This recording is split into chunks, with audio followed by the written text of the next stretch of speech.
Um, so hey there. Today I thought I'd make a video about something a little bit different. For anyone who doesn't know, we are trying to make a comic, and to be honest, recently I've been feeling kind of discouraged, trying to balance life and creative goals. But I was driving today. I was kind of thinking about Ed McMillan. If you don't know who that is, he's an artist and a video game creator. He's made Super Meat Boy and The Binding of Isaac and a ton of other really great games. I was really into his stuff, and I played his games like even his early stuff.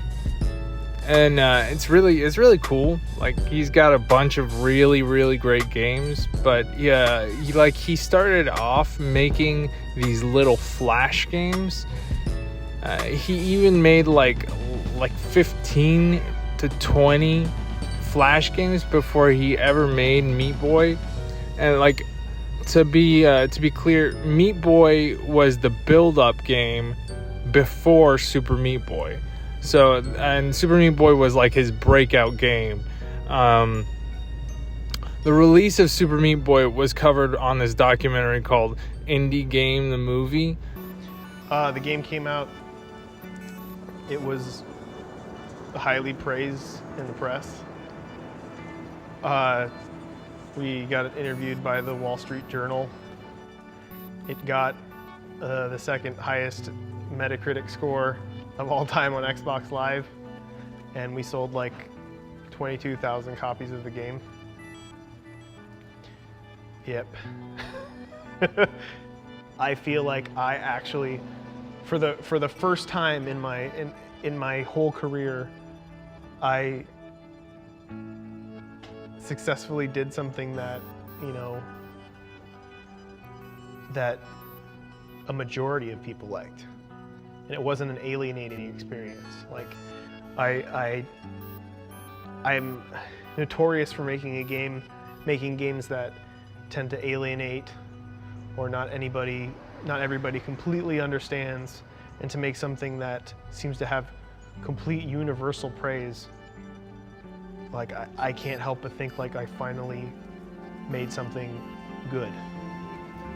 So it was like, this was all like a really big deal for him, or like in like the indie game kind of circle. It was kind of inspiring to think of him like just kind of thugging it out and like making a game that no one played, or making games that no one played for like 15 to 20 passion projects, just like these tiny little like flash games, tons of like little tiny games. Is really, really neat. But it's just relatable.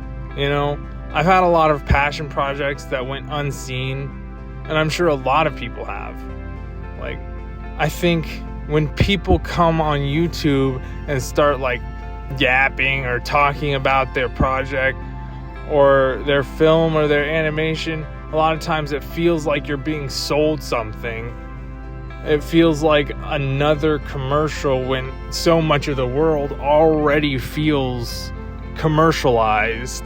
And it's just kind of like, it's hard to sit through someone's like pitch.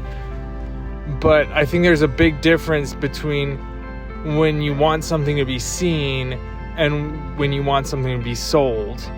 So there's just a big difference in my head, particularly. And Edmund McMillan, like, he went on to make like The Binding of Isaac, which was like actually became a pretty popular game. I sunk like tons and tons of hours into that game. It's like a roguelike little game where it's really, really cool. That game, it's one of those games where like it looks really plain and simple on the surface, but it's crazy deep. Like, there's so much to that game.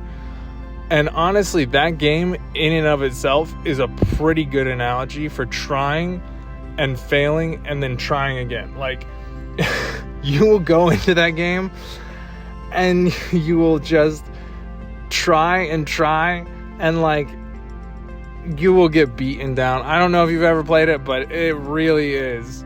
Anyways, like, I hope someone out there likes this, but if you do, let me know in the comments, and it always helps to subscribe. Thanks for hanging out with me today, and I'll see you around. I'm gonna try and figure out more of like a format to these videos, or like a better way to like figure this out. But you know, I'm figuring it out. It's a process. You know, it's a process. Thank you for bearing with me. You know.